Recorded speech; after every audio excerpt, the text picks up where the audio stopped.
تو این قسمت اومدیم در رابطه با مهمترین روش تشخیص اصل و فیک اسپری داو، رایحه گلابی و آلوورا صحبت کنیم.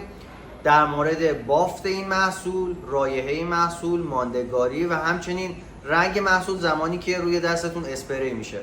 بر اساس ترکیبات درج شده در پشت محصول همراه ما باشید. سلام، وقت بخیر. من محمدی هستم. همینطور که تو قسمت‌های گذشته ما در مورد اصل و فیک خیلی از محصولات صحبت کردیم، در مورد پکیجینگشون، با توجه به سیاستی که هر ساله شرکت‌ها در مورد پکیجینگ و نحوه تولید محصولات تغییراتی میدن، ما دیدیم که خب این اصالت باعث میشه که مشتری‌ها گمراه بشن. برای همین ما تصمیم گرفتیم که مهمترین نکته‌ای که در مورد اصالت محصولات ما میتونیم در موردش صحبت کنیم و هدف قرار بدیم و بیایم روی ترکیبات محصول که پشت هر محصولی درج میشه روی اون صحبت کنیم. چرا؟ چون بر اساس ترکیبات شما میتونید متوجه بشید که اون محصول باید چه بافتی داشته باشه، چه رایحه‌ای داشته باشه، ماندگاریش چقدر هست و اصلا آیا ادعایی که خود کمپانی سازنده میکنه بر اساس اون ادعای تبلیغاتی آیا واقعا بر اساس اون ترکیبات سازگاری داره یا نداره و همچنین رنگ اون محصول روی پوستتون. توی ترکیبات محصول یه سری ترکیباتی هست که رایحه خاص خودشونو دارن، مثل سیترونلول، لینالول، بنزیل سالیسیلات و یه سری ترکیبات دیگه و همچنین فرگرنس که در انتهای ترکیبات بهش اشاره شده. برای همین در حالت کلی اسپری شما باید علاوه بر اون رایحه گلابی و آلوورایی که در خود اون بخش فرگرنس نهفته هست، باید در حالت کلی بوی گلی و شکوفه‌ای بده، کمی بوی شیرین و ملایم باشه، حالت بوی پودری و بوی تمیزی بده.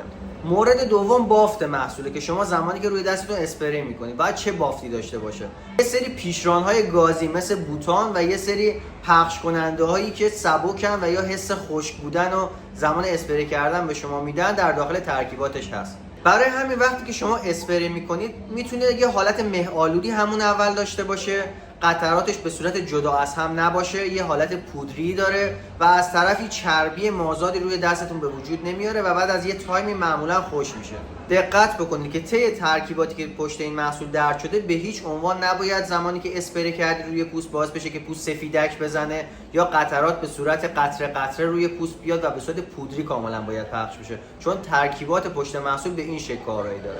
مورد سوم میایم سراغ ماندگاری محصول. با توجه به اون ترکیباتی که داخل محصول هست و فاقد الکل بودن و اون خاصیت دئودورانت بودنش و نه عطری بودنش، این محصول نهایتاً بین 3 الی 8 ساعت موندگاری داره. معمولاً تو 3 ساعت اول بیشترین میزان رایحه احساس میشه و از 3 ساعت به بعد معمولاً بیشتر بوی احساس تمیزی به شما دست میده. برای همین ادعای 48 تا 72 ساعت ماندگاری رایحه تقریباً میشه گفت بیشتر یه شعار تبلیغاتیه برای این برند. یکی از مهمترین مواردی که میخوایم در موردش صحبت کنیم مورد چهارم رنگ محصول. زمانی که روی دستتون اسپری میشه باید چه رنگی داشته باشه؟ خروجی اسپری روی پوست دستتون در حالت اول یا میتونه بیرنگ باشه یا کمی شیری رنگ یا کرمی رنگ باشه در همون لحظه اول، اما یکم که از اون تایمش بگذره معمولا یواش یواش به سمت بیرنگ شدن میل پیدا میکنه.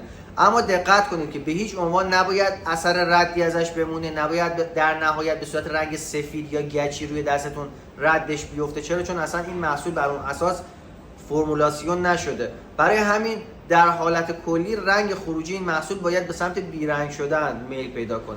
ممنون از اینکه همراه ما بودین. خوشحال میشم که کانال ما رو سابسکرایب کنید، لایک کنید و دکمه زنگوله‌ش رو فعال کنید که اگر ما کلیپ جدیدی گذاشتیم ازش مطلع بشید.